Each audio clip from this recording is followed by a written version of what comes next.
relación a lo que son gobiernos, sino en realidad tendríamos que apostar, desde mi punto de vista, Jorge, a lo que son políticas de Estado, ¿no?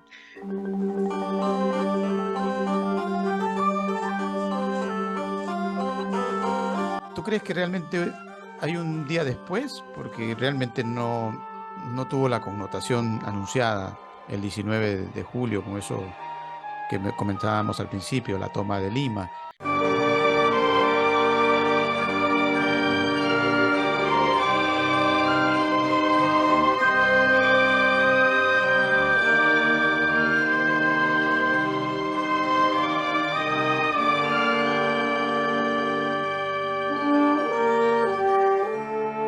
Hola, hola, ¿qué tal? ¿Cómo estás? Bienvenido a Directo a tu CPU por Telestar Televisión Supercable Canal 3 y por Virtual Televisión, también por la red de Huancayo Canal 11, siempre con lo inédito a nivel de nuestro panorama latinoamericano que abordamos constantemente. Y como ustedes saben, pues en las últimas horas el panorama latinoamericano y los ojos del mundo se han centrado en el Perú. Esto debido a situaciones que no tienen que ver con una expectativa turística como solía ocurrir, bueno, normalmente hace unos años, ¿no? Ni tampoco por su gastronomía, ¿no? Que es otro de los factores importantes de nuestros visitantes a nivel internacional, sino lamentablemente por una situación que tiene que ver con los problemas sociales, políticos, que en las últimas horas pues ocupan la preocupación nacional en lo interno, pero también a nivel internacional, porque hay unas extrañas solidaridades de algunos gobiernos vecinos con aquellos que eh, aupan tal vez por una especie de conflagración, enfrentamiento, derrocamiento de la actual presidenta Dina Boluarte, ¿no? Y la contraparte también nos dice de que no hay una gobernabilidad adecuada, como que no aparece en escena a ciencia cierta la presencia de la mandataria, sino de los que la secundan, ¿no? Especialmente de su primer ministro, ¿no? Y tanto así que se atreven a decir de que el que gobierna es Otárola y no Dina Boluarte, ¿no? Pero como sabemos, pues las paredes tienen oído, las calles tienen oído, y ayer se dio una situación que, a Dios gracias, fue controlada, ¿no? Todas aquellas advertencias de estar acercándonos a un abismo, a una toma de Lima, que por su mismo nombre de denominarse toma de Lima, pues traía consigo algo siniestro. Pero no aconteció nada de ello, todo fue controlado, algunos detenidos, aproximadamente 10 se calcula, algunos heridos, algunas situaciones más allá del Perú llamado Lima, acontecidas en Huancavelica, que donde sí se desbordó un poco, se quemó o se intentó quemar una prefectura, algunas situaciones también en Arequipa, donde literalmente una pancarta con la fotografía de la presidenta fue quemada públicamente y cosas por el estilo. Pero todo ello, en comparación con lo que se vivió a principios de año, pues fue controlado y aspiramos a llegar a un 28 de julio, fecha patria, que sea pues al menos un poco de reconciliación o de ver la forma de entender todo este panorama un tanto siniestro que tenemos en ciernes a nivel de Perú. Y para ello, pues precisamente tenemos un invitado que nos permite o nos va a permitir un poco acercarnos a analizar estas situaciones un tanto difíciles de entender. Comentábamos antes de presentar a nuestro invitado que, por ejemplo, en una oportunidad tuvimos la ocasión de hacer un censo en la ciudad de Caracas, Venezuela, y visitar los barrios de Caracas, ¿no? Los barrios que generalmente son asediados por el AMPA, por la delincuencia, ¿no? Pero una delincuencia bastante desaforada, ¿no? Muy elevada en comparación a los actos delincuenciales que apreciamos en Perú normalmente, aunque en los últimos tiempos como que la situación se viene equiparando, parece que ha habido ya una situación de conversión o aprendizajes negativos, lamentablemente, en torno a lo delictivo. Y cuando nos acercábamos a los ciudadanos en estas encuestas, este censo, que lo que buscaba era saber cuántos habitantes tenía, pues, en aquel momento eh, la hermana República de Venezuela, hasta aquel momento todavía República de Venezuela, veíamos con bastante expectativa la recepción de los ciudadanos, ¿no? Nos recibían y nosotros con nuestras franelas, nuestros polos, ¿no? Que decía Censo Venezuela, ¿no? Éramos prácticamente representantes del gobierno y nos recibían eh, con desayunos, con algunas invitaciones, más allá de lo que fríamente implicaría recibir a un funcionario, ¿no? Que te va a realizar una encuesta, ¿no? Un censo. Y cuando le terminábamos de leer la cartilla, que la cartilla simplemente era muy fría y muy básica, eh, teníamos al ciudadano, a la señora, al padre de familia, intentando que nosotros le preguntáramos otras cosas o que nosotros le diéramos respuesta a otras situaciones que ellos estaban viviendo, ¿no? Y comprendimos de que lo importante que es la presencia de los sociólogos en América Latina. No existe la presencia sociológica. Estamos buscando siempre, tal vez, por ejemplo, con las campañas médicas, la presencia de un médico, ¿no? Que se acerque al barrio y que vaya personalmente. Pero comprendimos de que hay una importancia mucho más de emergencia con la presencia de un sociólogo, porque el sociólogo podía dar respuestas, por ejemplo, a que su hijo de la señora no tuviera trabajo, a que su hijo de la señora dedicado a delinquir tuviera alguna alternativa, alguna respuesta para ella como jefa del hogar. Al ingresar el Estado a su hogar, pues le dé alguna alternativa, alguna variable, alguna respuesta a su drama, ¿no? A nadie le enseñan a ser padre de familia, a ser madre de familia, ¿no? A nadie le enseñan a cómo jefaturar o comandar el porvenir de un muchacho adolescente en medio de una dificultad económica o de una crisis económica como la que ya venía comenzando a vivir en ese momento la hermana República de Venezuela.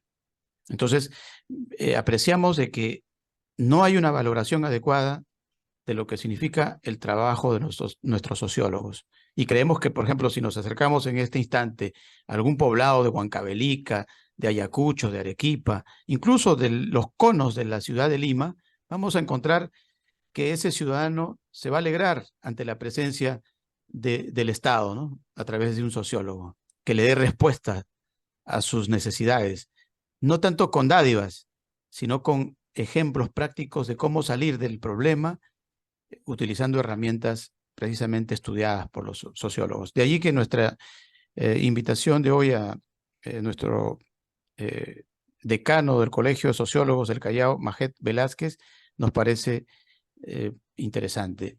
Bienvenido, Majet Velázquez. No sé cómo aprecias tú esta introducción respecto a la presencia de los sociólogos en América Latina y básicamente en el Perú.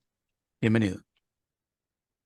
Muchas gracias, Jorge, en primer lugar, por la invitación y por la oportunidad de poder comunicarme por tu tan sintonizado programa y tu público de toda Latinoamérica. En realidad es un honor ser parte de esta como invitado y sobre todo comentar algo que en este caso tendrás tú en cuenta, me apasiona, ¿no? Que es mi carrera, la sociología. Y esta introducción que has hecho en realidad me llama mucho la atención, precisamente porque es algo que desde el Colegio de Sociólogos del Perú, y en especial desde el Colegio de Sociólogos del Perú, región Lima y Callao, la que me toca a mí conducir en mi calidad de decano, estamos de cierta manera emprendiendo, ¿no? Tratar de posicionar, fortalecer nuestra carrera profesional y darle el valor en ese sentido que tú has expresado, tanto para respuestas como las situaciones familiares o las expectativas familiares que puede darse, y que eso se agrupa a todo lo que es la sociología de la familia, tanto ayudar y a proponer y a ser un puente de articulación frente a la situación de conflictos que pueda haber entre el Estado y la sociedad civil, entre los movimientos sociales y en general la dinámica política o digamos, en este caso la comunidad política, que esto se llama sociología política, y nuestra especialidad muchas veces también que nos relacionan, en este caso los sociólogos, en el hecho de poder contribuir a buscar soluciones en una situación de conflicto, ¿no? En la cual muchas veces, digamos, nos vemos inmiscuidos de una manera bastante coyuntural, pero de repente sin ver los problemas de fondo y sin estudiar y analizar y tener alternativas sobre problemas estructurales que podrían contribuir a que nuestra paz social, nuestro clima, de cierta forma de pacífico, que nos caracteriza a nosotros los peruanos y a Latinoamérica, debido a nuestra propia personalidad, en la forma en que convivimos, pueda darse de manera más plena, de manera más adecuada, ¿no? Entonces, ese rol eh, que está vinculado con todo lo que es también el diseño de políticas públicas, eh, la formulación, la aplicación, su implementación, seguimiento y monitoreo, entre otros aspectos que podría explicarte con mayor detenimiento, Jorge, pero es donde nosotros nos involucramos y en lo que nosotros, en mi calidad de decano y todos mis colegas, nos apasiona, porque esta carrera, como tú conocerás y podrás ser testigo, no te enriquece, no te llena de millones de soles y de dólares, no, sino te guarda una sensibilidad social y te guarda sobre todo una posibilidad de contribuir a la sociedad, a poder generar lazos de confianza, cohesión y sobre todo aportar a la humanidad en un clima de poder ser sostenible en nuestro planeta. Así es. Dentro de ese clima de sostenibilidad social, ¿cómo ves el panorama luego de este contrapunteo de advertencias bastante fuertes contra el gobierno actual aquí en Perú, a puertas de la celebración de las fiestas patrias, y donde básicamente pues se acostumbra a escuchar al mandatario, en este caso a la mandataria de turno, su discurso ante el Congreso y sus alternativas, sus logros, no sé, eh, cómo entender, cómo tratar de entender todo esto si los días previos no te garantizan incluso oídos para ese discurso. ¿Cómo se puede llegar a conciliar entre dos frentes que no se quieren escuchar, que no se aceptan, ¿no? Y dentro de un panorama social propio, o sea, somos un solo país, no somos dos países, no somos divisiones, somos una sola causa, y deberíamos de ser prácticamente un ejemplo frente a la adversidad, por más cruel o difícil que se presente el panorama, ¿no? Porque se trata del Perú, el lugar donde hemos venido al mundo, pero da la impresión que hay algo irreconciliable al respecto. ¿Qué podrías tú analizar desde el punto de vista sociológico, de acuerdo a algunas estadísticas, por ejemplo, seguramente que las manejas? El principal problema que se tiene es la corrupción, ¿no? 58%, de acuerdo a una encuesta. La delincuencia, falta de seguridad, 35,6%. Luego viene la situación económica del país, 23,1%. En cuarto lugar, la estabilidad política, 21,9%. Y en quinto lugar, el costo de vida, precios altos, 20,8%. Como consecuencia de esto, el sexto lugar, desempleo, falta de trabajo, 20,2%. Y finalmente, Para no seguir más abajo, gestión del gobierno 19,2%, pobreza 17,5%, educación inadecuada 16,1%, la justicia, el sistema judicial 11,8%, y bueno, ya los demás son soportables, pero estos que estamos mencionando, coincidentemente, tienen que ver con los diagnósticos de el contrapunteo político que escuchamos en los discursos de tanto los que adversan al gobierno como los que intentan defender al gobierno. ¿Qué nos puedes decir sobre esta situación tan complicada, Majed? Sí, Jorge, mira, en este caso, desde las ciencias sociales, ya venimos advirtiendo esta situación y que no es exclusiva a esta coyuntura, a estos 5 o 10 años, sino es algo que se viene desarrollando no solamente en Perú, sino que data de hace muchos años más. Hay algún concepto que estamos compartiendo que cada vez agarra más forma, que es el concepto de permacrisis. ¿Qué es? Que estamos permanentemente en crisis. No es una situación exclusiva a Perú, es una situación en todo el mundo. Si te pones a dar un intervalo entre los 20 años de nuestro planeta a la fecha, vas a encontrar como una especie digamos, de líneas que van subiendo y bajando, en el cual hay unas situaciones como el COVID-19, como la migración, como la situación del narcotráfico, etcétera, etcétera, que vienen de cierta forma atizando un contexto en nuestro planeta entero. Yendo a nuestro país y a nuestra actualidad, para no salirnos en este caso un enfoque, un análisis al real, es que en estas situaciones que están conllevando a un contrapunteo, como tú bien lo planteas, están de cierta manera enraizadas en problemas de fondo. Tú conoces de primera mano que los problemas, en el caso que puedan ocurrir en cualquier intervención, y los conflictos que puedan haber entre cualquier disputa no responden a una sola razón, sino a múltiples causas. Y estas causas son, de cierta manera, si uno viene repasando el Observatorio de Defensoría del Pueblo, el Observatorio de la Presidencia y Consejo de Ministros, y los diferentes observatorios, en este caso también nosotros tenemos otro observatorio como Colegio de Sociólogos, podemos ver que hay un indicador que es el que, digamos, viene dándose con mayor recurrencia. ¿Y cuál es ese indicador? Que hay una serie de debates, una serie de agendas que tienen que ver con medidas a largo plazo que se están escapando por atender la coyuntura. En tal sentido, es necesario que se pueda de cierta manera plantear y poder, en este caso, como tú bien mencionas, alejarnos de estas posturas discordantes y comenzar a poder dialogar, que es un principio básico de un estado de convivencia, de un estado que quiere abordar digamos, el problema sobre los puntos en común y sobre los temas y los ejes que son de mayor interés. Hace, tú y yo sabemos, hace mucho, mucho tiempo se hablaba del acuerdo nacional.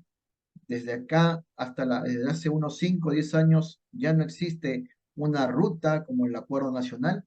No hay puntos mínimos que abordar en materia de los temas que tú has dicho. Sería muy interesante que los planes del gobierno no terminen siendo planes del gobierno, sino sean políticas de Estado de los temas que ha mencionado. El tema corrupción, el tema pobreza, el tema vinculado a todo lo que es el manejo del presupuesto, el tema de medidas de inclusión social como medida prioritaria para poder resolver estos problemas estructurales. Creo que son temas que nos recurren cada vez que podemos conversar de una agenda pública, pero que si te das cuenta terminan siendo postergados ante una agenda coyuntural y ante posiciones discordantes, lógicamente. Y eso se difumina, eso termina dispersándose y terminamos en una situación en la que todos pierden y nadie gana. Como decía la teoría de los juegos, como en las matemáticas, Jorge, en realidad, en un proceso de negociación en la cual las dos posiciones están tan enfrentadas y no encuentran, digamos, alternativas de encuentro, nadie termina ganando, Jorge. termina todo solamente superando el conflicto y no termina ni siquiera resolviendo un ápice del problema en que se inició.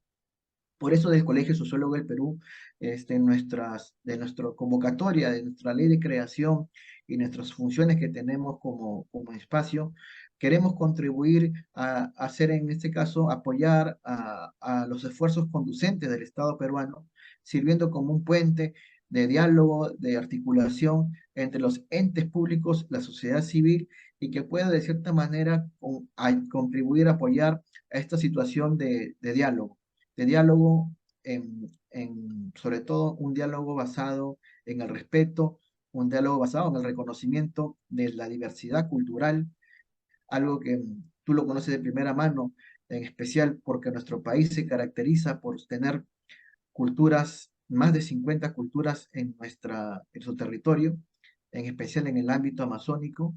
Entonces, el diálogo no termina siendo solamente una palabra bonita, sino también un esfuerzo muy fuerte de cada una de las partes por querer establecer medidas que puedan ayudar a que esta paz sea más sostenible y no sea esporádica, no sea coyuntural. Ujú. Y también hay otro detalle importante, ¿no? Que hay que repetirlo, que nadie valora lo que tiene hasta que lo pierde. Y si vemos hacia nuestros vecinos, pues nos podemos dar cuenta de que por más mal que nos sintamos, hay otro que está peor. Mientras agarras y te comes el plátano y arrojas la cáscara, hay alguien que lo está recogiendo en nuestros países vecinos y se la está comiendo. Y esto no es una broma ni una exageración, ¿no? Es literal. Lo podemos ver incluso en las noticias que nos llegan de repúblicas otrora grandiosas, como Argentina, ¿no? Increíble, pero cierto. Hay gente que está esperando que pase el carro de la basura para ver cómo hace para llevarse algo a la boca del estómago. Así está pasando, literalmente. De Venezuela, ni hablar. O sea, estamos mal, pero hay alguien que está peor.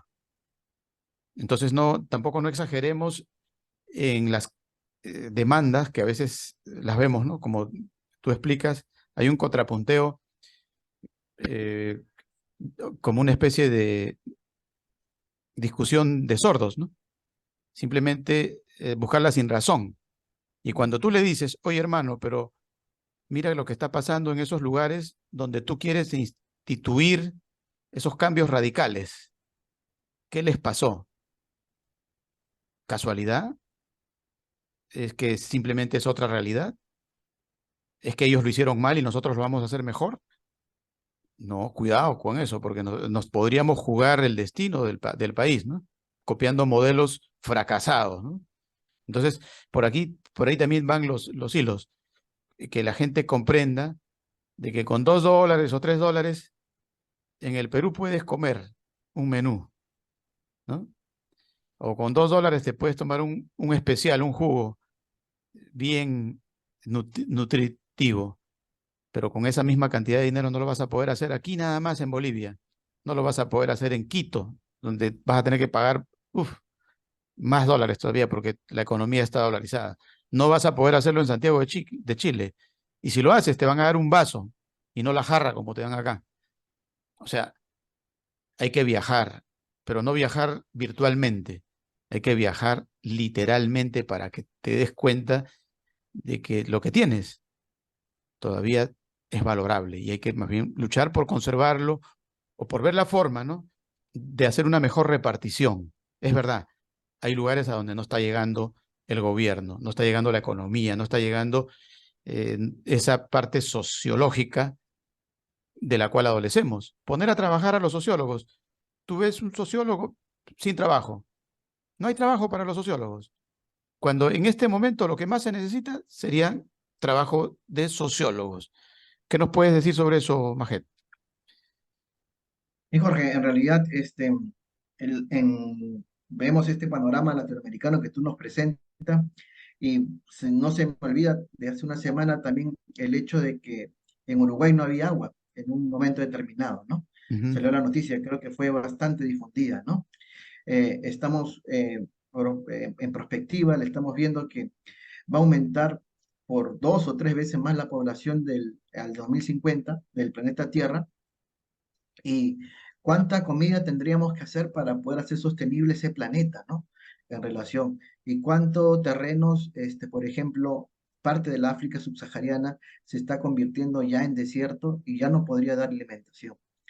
Cuántos del mundo entero está pasando y se está dando una migración cada vez más fuerte de países africanos hacia Europa, y en la cual hay toda una situación de gran conflicto en relación a la disputa por querer acceder a estos servicios. Cómo se están dando las peleas en el mundo entero para poder aprovechar los recursos naturales o para poder conservar los recursos naturales. En tal sentido, como te puedes dar cuenta, no se acaba nada más en este caso en una situación en relación a lo que son gobiernos, sino en realidad tendríamos que apostar desde mi punto de vista, Jorge, a lo que son políticas de Estado, ¿no? Y una política de Estado que no tiene que ver únicamente con el Perú, sino que tiene que ver a nivel global con casi con todos los países de Naciones Unidas, es los Objetivos de Desarrollo Sostenible, los ODS, la Agenda 2030. Esa agenda que debería de cierta manera ser, como se dice, el paraguas para la implementación de acciones vinculadas a las políticas públicas que superen gobiernos, que superen digamos, pensar de acá a 2, 3 años, sino que se conviertan en rutas y que puedan de cierta manera. Una de ellas es muy ambiciosa, por ejemplo, Jorge, es poner fin a la pobreza. En realidad es una situación bastante ambiciosa. Poner fin al hambre en los países. Hacer que todas las personas tengan agua. Si bien tú dirías, estas acciones son muy declarativas, hay toda una manera, digamos, programáticas y que se plantea esta Agenda 2030 en el que nos dicen lineamientos, indicadores que nosotros podríamos como país, de cierta forma, comenzar a implementar o hacer cercano a nuestros gobiernos regionales, gobiernos locales, para que eso pudiera servirles de marco de referencia a la hora de tomar medidas y que no se limiten a esos 5 años, a esos 10 años, sino que superen esa cantidad de tiempo y que pensemos a largo plazo, Jorge. Somos un país que se encuentra dentro de un espacio que comparten todos una casa, que es la casa común, como decía el Papa Francisco, ese planeta Tierra, ¿no? Entonces, esa casa común, todos tenemos responsabilidades y deberes. En tal sentido, como país, y en este caso como sociólogos, como colegio, queremos llevar también ese llamado, ¿no? Ese llamado a poder actuar de manera responsable, tanto a nivel social, a nivel económico, a nivel académico, a nivel, sobre todo también pensar no en el mundo como si fuera uno el llanero solitario, sino que vive en un conjunto, que es parte de una comunidad, que es parte de un sistema en el cual hay compromisos y también de cierta manera hay acciones que se tienen que desarrollar con bastante tino, pensando no únicamente en el ahora, sino en lo que van a ser futuras generaciones, ¿no? Hay una, hay una política que siempre comentan grandes mandatarios que me parece muy válido, es que tienes que gobernar pensando en tus hijos, incluso pensando en tus nietos o tus bisnietos, de manera que puedas trascender en el tiempo y que puedas tener una huella, no solamente en este caso en tu generación, sino para futuras generaciones. Y creo que las personas que mejor han hecho ese trabajo son las que han trascendido y se quedan imborrablemente en nuestro cerebro y son convertidos de cierta manera en personas que han contribuido no solamente a la supervivencia de su familia, de su país, sino de su planeta, ¿no? Ujú. Bien, y dentro del imaginario del ciudadano peruano, que, claro, la sociología te abarca la parte del conflicto social, básicamente, pero también hay otros conflictos que tienen que ver con la parte psicológica, ¿no? Y, por ejemplo, cuando tú observas y dices, si el presidente es un ladrón, yo también. Si el Estado miente, yo también. Si el poder en el Perú es una cúpula de pendencieros, ¿no? ¿Qué ley me impide que yo entre en un centro comercial o negocio y me lleve media tienda? Es viveza, no es drama, es un gran conflicto humano, es una gran ceremonia. O sea, transgredir el orden, llevados por el ejemplo de quienes nos gobiernan, se está convirtiendo en algo normal. Eso de los plagios, ¿no? Por ejemplo, son recurrentes a nivel de los mandatarios, ¿no? Y esos profesores fantasmas que están dando clases en este momento, incluso en las escuelas de Perú, y que son miles, de acuerdo a informes del propio Ministerio de Educación, nos dan un indicativo de, más allá del fraude como tal, como una especie de actitud psicológicamente de viveza, ¿no? O sea, de supuesta astucia. Oye, qué vivo que es el peruano, ¿no? Se las ingenia para conseguir de la noche a la mañana lo que debería que conseguirlo con años de estudio. ¿Qué explicación le encontramos a eso, Majed? Y Jorge, en realidad lo que tú acabas de comentar es una situación que también está muy relacionada con algo que nosotros venimos de manera recurrente comentando, es con la débil institucionalidad que tenemos, ¿no? Desde hace un par de años ya, eh, no solamente limitada a un solo gobierno, sino hay una fragmentación al interior del Estado, al interior de la sociedad, y también tiene que ver mucho con, como tú comentaste hace un momento, con el imaginario, no únicamente de la persona que comete, en este caso de, digamos, la acción de corrupción, sino también de quienes aceptamos esta acción de corrupción, la reproducimos, que es volver a hacerlo, y la legitimamos. En tal sentido, esto es algo que en realidad ha devenido, dicen algunos, han adormecido a nuestra conciencia, y creo que más que adormecer o más que, digamos, flexibilizar nuestro estándar en relación a los valores, lo que viene ocurriendo es que en general se vienen distorsionando los fines de cada institución, los fines de cada ente. Se piensa que uno al ingresar a la institución pública tiene que servirse y no servir.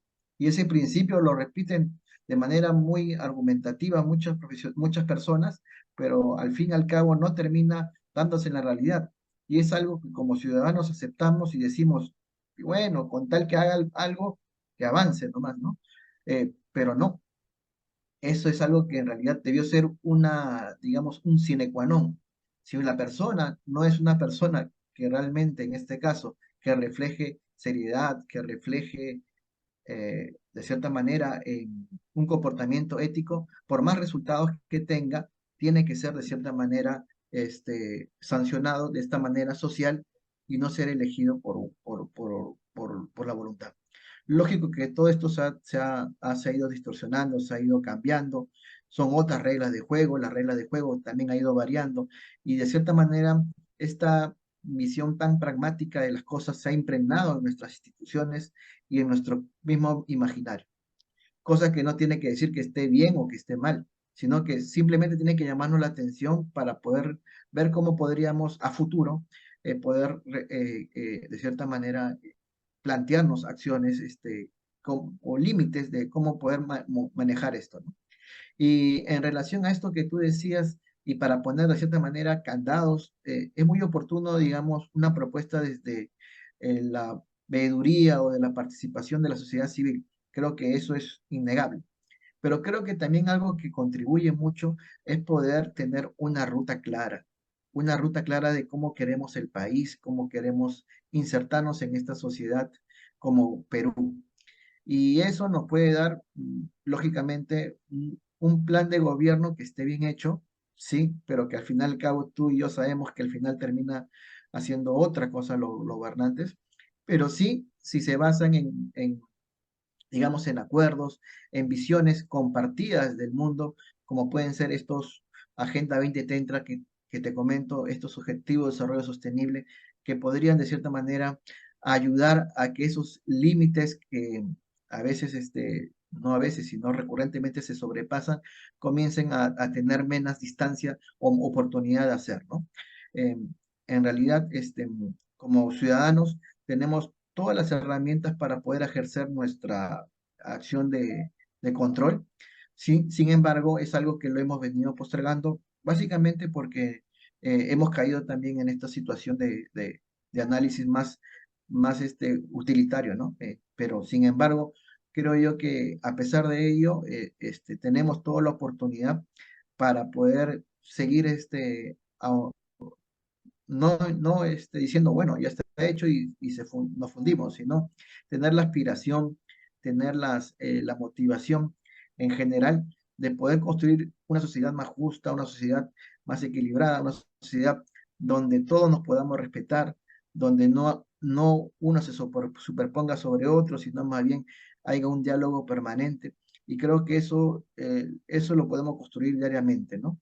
Y en este caso nuestras instituciones públicas tienen que ayudarnos a que eso se vuelva institucional, a que esas aspiraciones se puedan convertir en ley, porque para eso es algo que tú conoces y yo conozco, que siempre hablamos, ¿no? El contrato social. Si ese contrato social se flexibiliza y se pierde en este escenario, lógicamente todo se va a convertir bueno, yo hago lo que me da la gana, ¿no? Entonces, si en cambio, si desde las instituciones públicas afianzamos este contrato social y de cierta manera alimentamos y de cierta manera alentamos que las acciones que se vayan a reproducir como Estado o que se fomenten tengan estos elementos éticos, transparentes, de justicia, de paz, etcétera, etcétera, vamos a caer por consecuencia a que las personas se puedan volver a enamorar de la gestión pública, a enamorar de esta necesidad de vivir este, en sociedad cada vez mayor y a elevar los estándares también para poder elegir autoridades. Ujú. De vivir para servir, ¿no? Y De no vivir para para servir. servirse. Bien, Exacto. bien, Majer. Dentro del, ya la gente nos pide que hagamos un análisis del día después. ¿Tú crees que realmente hay un día después? Porque realmente no tuvo la connotación anunciada el 19 de julio, con eso que comentábamos al principio, la toma de Lima. Cuando abrimos, por ejemplo, los titulares de la noticia, a esta hora están evaluando el pedido de prisión preventiva contra Sada Goday y Mauricio Fernandini. O sea, la gente está todavía dentro de los cánones de los entretelones que dejó la administración anterior, ¿no? De Pedro Castillo, con estas vertientes malignas, ¿no? Incluso de periodistas, de supuestas empresarias, confabuladas con el erario nacional y con el engaño hacia la población, con algo tan doloso como son las viviendas, ¿no? Y con miles de dineros manejados a placer por estos personajes que son una especie de personajes de ficción, de Cortázar, de algún escritor del propio Vargas Llosa, que podría ser. También leemos dentro de los titulares pues que simplemente la delincuencia continúa, un joven asesinado a balazos en San Juan del Lurigancho por un robo de una cartera, eh, informaciones que no reflejan lo que aconteció impactantemente el día de ayer, 19 de julio, como se preveía. ¿Qué les podrías decir tú, en especial a los que para afuera han habido muchas informaciones a nivel internacional donde se coloca el pandemonium en el Perú? O sea, como espantando la visita, incluso los planes que podría tener algún ciudadano de venir a turísticamente a contribuir con el país.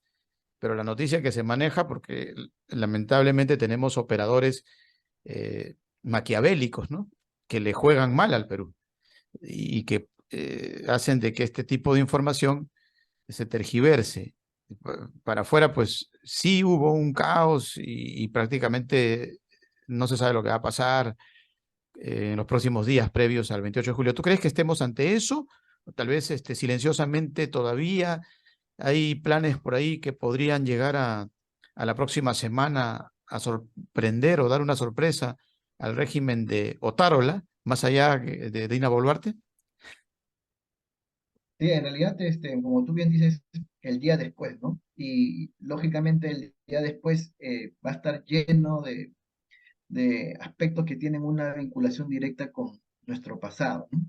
Y lo que ha sido en este último trimestre y lo que ha sido en estos últimos 2 años, ¿no? Por lo tanto, digamos, este día después se va construyendo a medida de que vayamos de cierta manera, más que insistiendo en la polarización, de cierta forma en buscando las herramientas de diálogo. Sin embargo, yo creo que este día después también va a estar señalado de cierta forma también de gestos, de mi punto de vista, ¿no? Gestos que son muy importantes a nivel de política y desde tanto tanto digamos, del Estado como lo que representa y también de las movilizaciones o digamos de los sectores que están opuestos al régimen actual que se desarrolla, ¿no? En tal sentido, en ese marco yo creo que esos gestos, por ejemplo, como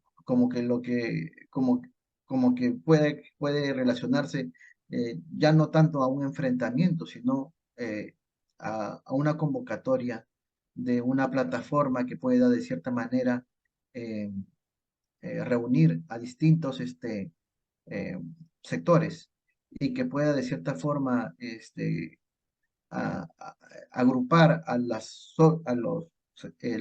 a las, digamos, a los grupos que han sido que han tenido menor atención del Estado peruano, contribuiría muchísimo a poder ver este día después con mayor optimismo, ¿no?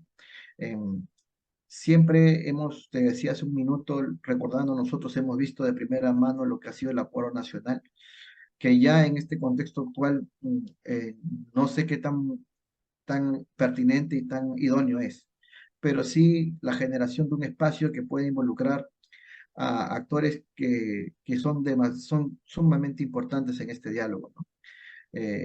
Los dos polos que, digamos, se encuentran a la fecha, no podrían únicamente participar de este diálogo. No son los únicos actores válidos de la participación de este diálogo. A mí me queda mucho en la retina, sobre todo cuando veo cómo se está compuesto el acuerdo nacional y repaso, no veo ningún representante de alguna comunidad nativa de la Amazonía peruana, ¿no? No veo ningún representante de alguna comunidad campesina del Ande peruano. Entonces, qué interesante sería o qué útil sería en todo caso a nuestro país, no viendo estos 3, 4 años, no viendo diciembre, sino viendo adelante nuestro país como un Estado, eh, que pudiéramos aprovechar esta situación de conflicto para establecer un diálogo con esos actores que son sumamente importantes y que son uno de los grandes decisiones que tenemos y deudas que tenemos como país. En tal sentido, creo que se convierte eso, de mi punto de vista, en una oportunidad para el mañana. Sin querer quedarme un poquito en lo que podría ser un escenario este, de, donde se agudicen totalmente los conflictos, sino buscando alternativas, Jorge, porque también nosotros en nuestro caso como sociólogos, jugamos un rol fundamental para pasar pasar más que de la protesta a la propuesta, ir hacia la propuesta, una propuesta que pueda ayudar a poder dialogar, que pueda ayudar a poder establecer puentes de comunicación. Sería una situación en la que nosotros vemos como algo políticamente viable y que podría contribuir, en especial teniendo en cuenta los últimos encuestas que se han venido difundiendo en relación a la legitimidad de las instancias públicas, que también no ayudan en este caso para poder, digamos, ejercer un único poder de autoridad. Es necesario que se amplíe, en todo caso, este, este, este nivel de decisión a un espacio que no sea únicamente partidario político, que tenga actores de distintas áreas, desde las comunidades como las empresas, así como también los gremios, etcétera, etcétera, que ayuden a encaminar, a esforzarnos todos en conjunto a buscar una forma de poder conducir en este caso nuestro país.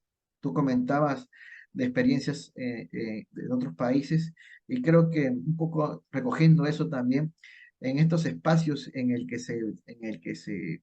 se hay alto nivel de, de contrapunteo, lo que ayuda mucho es poder sentar en la mesa a actores que no han hablado, ¿no?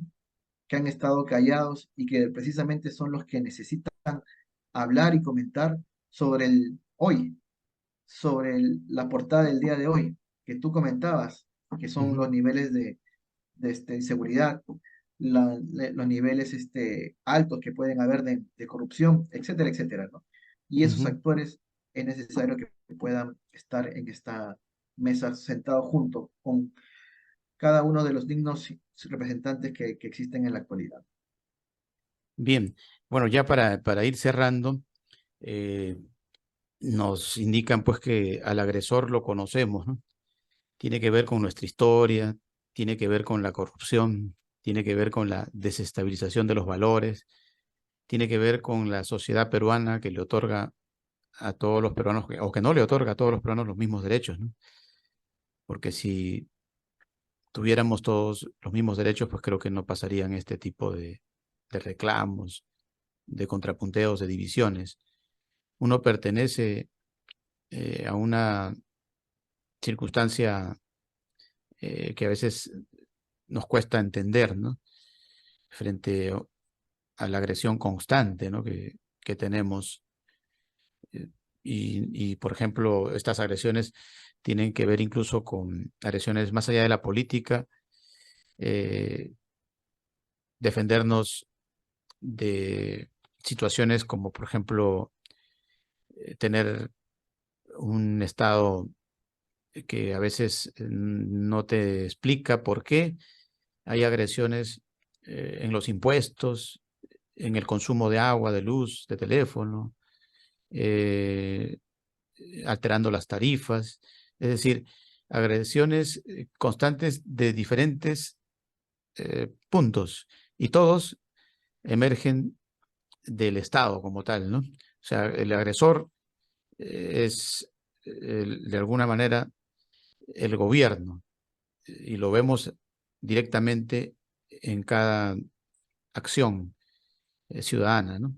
Que se ve desprovista, incluso cuando se analizan los bonos, sorpresivamente uno se percata que hay bonos para damnificados fantasmas por parte del Ministerio de Vivienda, ¿no?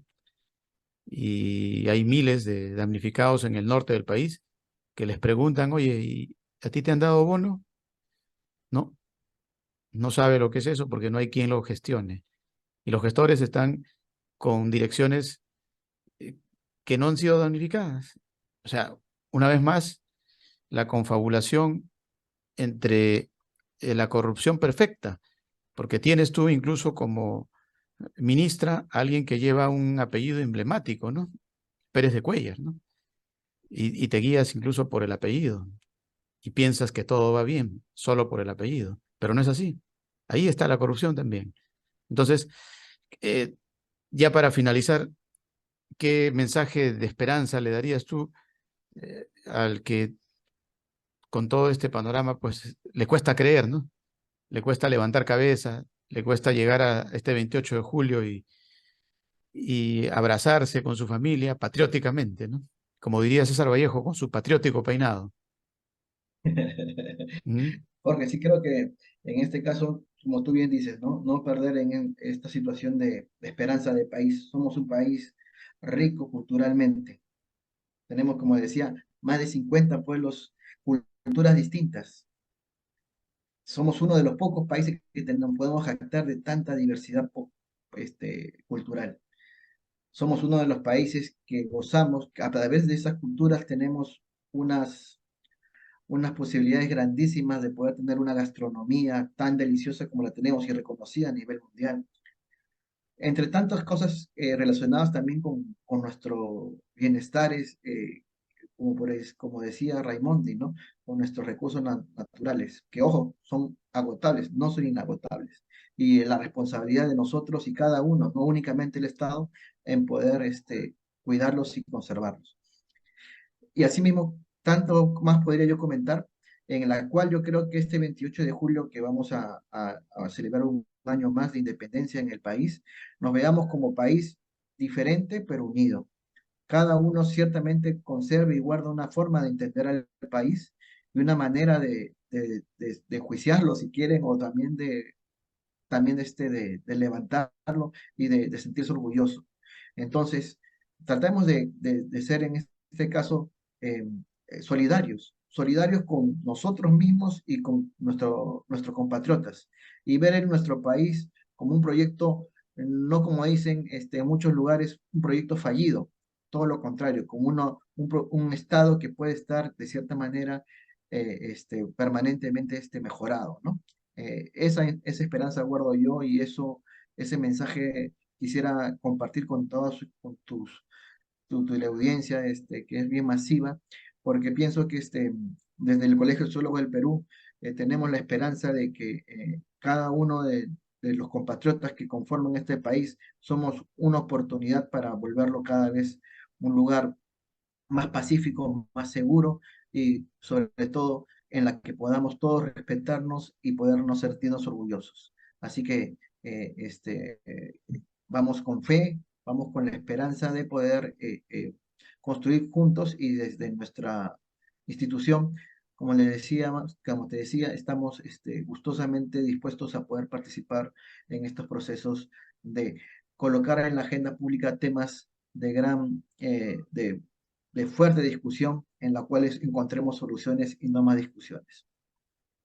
Bien, Majet, gracias por participar. Majet Velázquez es decano del Colegio de Sociólogos del Callao y está siendo nominado por la Fundación Universidad Hispana para la distinción honoris causa que otorga esta fundación en el próximo mes de agosto aquí en la ciudad de Lima, donde tendremos distinguidos de diferentes países del mundo. Por Perú, Majet Velázquez. Gracias, Majet.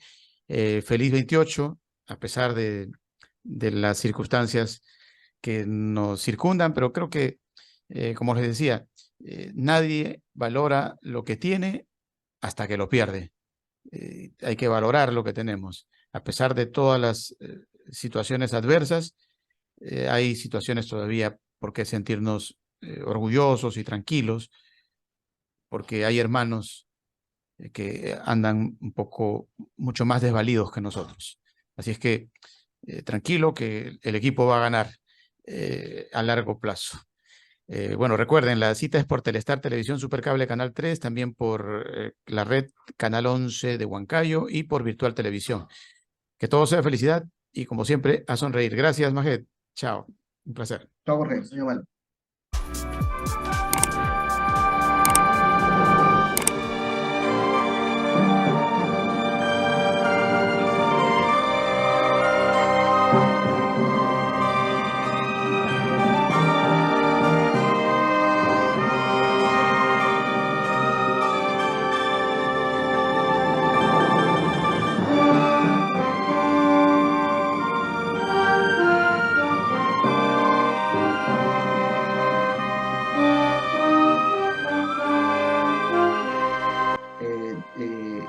En relación a lo que son gobiernos, ¿no? En realidad tendríamos que apostar, desde mi punto de vista, Jorge, a lo que son políticas de Estado, ¿no?